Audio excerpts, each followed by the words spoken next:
சின்ன மருமகள்ல அடுத்து நடக்க போகுதுன்னு வாங்க பார்க்கலாம். இந்த மலர் போஸ் செருப்பை கலட்டி 4 அடி அடிச்சா நல்லா இருக்கும்னு நினைக்கிறவங்க இந்த வீடியோவுக்கு லைக் பண்ணிக்கங்க.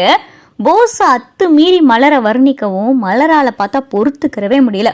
போதும், இதுக்கும் மேல நீ ஒத்த வார்த்தை பேசுனேன்னு பையன் கத்தி இங்க இருக்கிற எல்லாரையும் கூப்பிட்டு உன்னை அசிங்கப்படுத்திடுவேன் அப்படின்னு சொல்லிட்டு மலர் சொல்லவும், ஏய் என்னடி ரொம்ப அப்படியே உத்தம பத்தினி மாதிரி நடிக்கிற, கல்யாணத்துக்கு முன்னாடியே என்கிட்ட உன்னை இழந்தவ தானே நீ அப்படின்னு சொல்லி போஸ் சொல்லவும், நான் பண்ண மிகப்பெரிய தப்புனா அதுதான், உன்கிட்ட போய் நான் என்னை இழந்தேன் பாத்தியா, நீ என்கிட்ட பேசின ஆசை வார்த்தை, நீ என்கிட்ட காட்டின அன்பு, நீ என்கிட்ட காட்டின காதல் எல்லாத்தையும் உண்மைன்னு நம்பி உன்கிட்ட நான் என்னை இழந்தேன் பாத்தியா, அதுதான் நான் பண்ண மிகப்பெரிய ஒரு அசிங்கமான காரியம். இப்ப நீ ஒழுங்கு மரியாதை வெளியே போயிரு, வெளியே போகல அசிங்கமாயிரும் அப்படின்னு சொல்லிட்டு மலர் பார்த்தா கையில இருக்கிற விளக்கமாற இங்க போஸ் அடிக்கிறதுக்காக ஓங்கவும், இங்க பார்த்தா டக்குன்னு கதவை திறந்து சேது பார்த்தா உள்ள வந்துறாரு. பின்னாடியே பார்த்தா தமிழ்ச்செல்வி காலேஜ் முடிச்சு வந்துறாங்க. அடுத்து பார்த்தா தன வரவும், இப்படி அடுத்தடுத்து ஆட்கள் வரவும் போஸுக்கு பார்த்தா என்ன பண்றதுனே தெரியல. மலர் பார்த்து அழுக ஆரம்பிச்சிடறாங்க. வேகமா தமிழ் ஓடியாந்து, அக்கா அக்கா எதுக்கு அழுகுறீங்க நீங்க அப்படின்னு சொல்லிட்டு தமிழை கேட்கவும், சேதுவும் பார்த்தா பாக்குறாரு.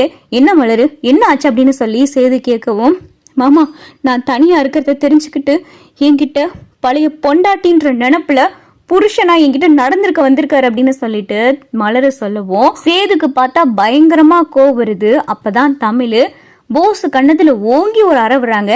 சி, நீ இன்னும் திருந்தலையா, உனக்கு நிச்சய வரைய போய் கல்யாணத்துக்கு ஏற்பாடு பண்ணிக்கிட்டு இருக்காங்க, நீ என்னமோ ஏதோ மலரக்கா கூட சேர்ந்து வாழ்ற மாதிரி உனக்கும் அவங்களுக்கும் எந்த ஒட்டுள்ள உறவுலன்னு சொல்லி அத்து விட்டதுக்கு அப்புறமா உனக்கு கல்யாணம் ஆக போற இந்த நேரத்துல நீ அவங்க கிட்ட புருஷன்ற நினைப்புல தப்பா நடக்க வந்திருக்க, டேய் உனக்கெல்லாம் வெக்கமாவே இல்லையாடா அப்படின்னு சொல்லிட்டு தமிழை கேட்கவும், சேதுவும் பார்த்தா இங்க போஸோடைய சட்டையை பிடிச்சு, என்ன போஸ் என்ன காரியம் பண்ணிக்கிட்டு இருக்க, உன்னைய நம்பி அப்பா என்னென்னமோ கனவு கண்டுகிட்டு இருக்காரு, நீ என்னன்னா இப்படி பண்ணிக்கிட்டு இருக்க, ஒரு பொண்ணுடைய வாழ்க்கையை ஏற்கனவே அழிச்சது பத்தாதுன்னு நீ இன்னொரு பொண்ணை வேற கல்யாணம் பண்ணிக்கிற போற, ஏண்டா ஏண்டா உன் புத்தி இப்படி போகுது அப்படின்னு சொல்லிட்டு இங்க பார்த்தா சேது போஸோடைய சட்டையை பிடிச்சு கேள்வி கேட்டுக்கிட்டு இருக்காரு.